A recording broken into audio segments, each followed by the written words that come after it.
Okay, so I know I skipped a week. It was a bad week, but I'm back. I think this is episode 5. So it starts out with this historian lady talking about some more history of the house. I was waiting for Evan Peters to show up this season. He finally did, as a previous owner of the house in like the Victorian age, who was an asshole and was gay apparently.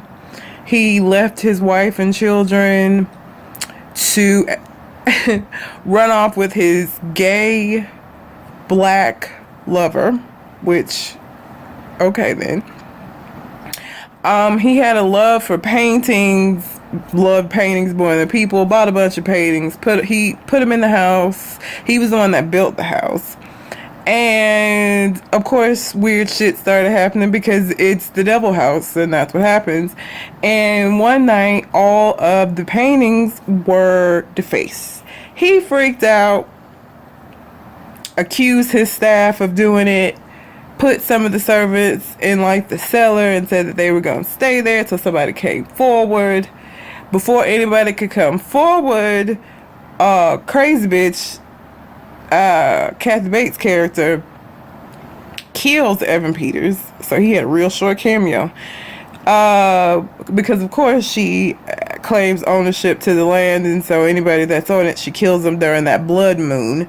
And yeah, that is how we are beginning this episode. So I have no clue how this season is gonna end. Obviously the people that are telling the story don't die. Outside of that, it's so hard for me to tell where this is going.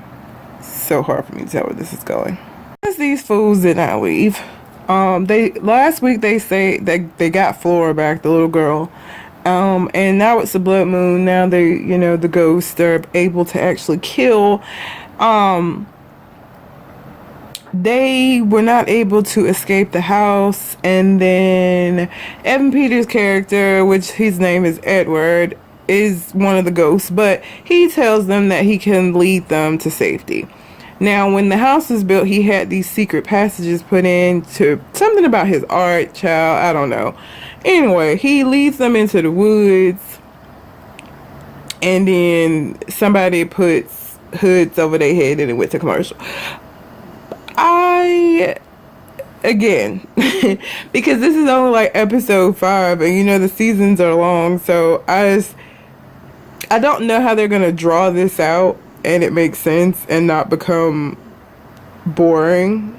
I'm just not, I don't know, I don't understand. But yeah, so now they're in the woods with them. They've been captured by somebody. Okay, so I had forgot about the little boys that they found that was sucking on a pig's teat a couple episodes ago. So apparently the people that they belong to are some like backwater inbred people. I don't know. And so when they got led out of the woods, the people who put the bags on their head with them, the guy who lived in the house before them that was trying to help them a couple episodes back is on the table, because apparently these people are cannibals, and the woman of the house tried to feed them bits of his meat, and she said it was rancid, and so they killed him. She said that they made a deal with the butcher that as long as they helped her consecrate the land with the blood every blood moon, that she would lead them be. I mean, I guess she left them alone. How is this worse than if she had fucked with her? I don't really know. Anyhow, so I guess the backwater Higgs are going to take them back to the butcher. So yeah, Coogan Jr. and Sarah Paulson and little Flora are going to go back to the house. So sucks to be them.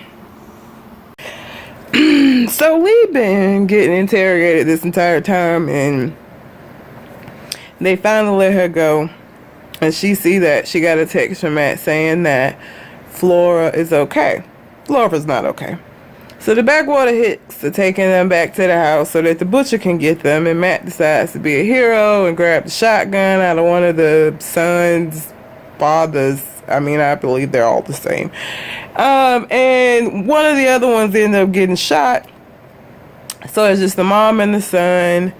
So she tells Matt, "You not gonna run again." I'm thinking that she gonna break his legs, and instead she breaks one of Shelby's. So obviously he's not gonna run off and leave her. So now they're being taken back to the house where the butcher is. Now Lee kept calling and couldn't get through to them, so she feel like something is wrong. So she got a lift from the police. So I don't know if the police is gonna get there in enough time to keep them from getting mauled by the butcher. I don't know if they're gonna like disappear when the cop gets there, or if the butcher's just gonna kill the cop too. I don't really know where they're going with this, to be honest. I don't understand it. Well, I guess they shut my ass up. So, plot twist.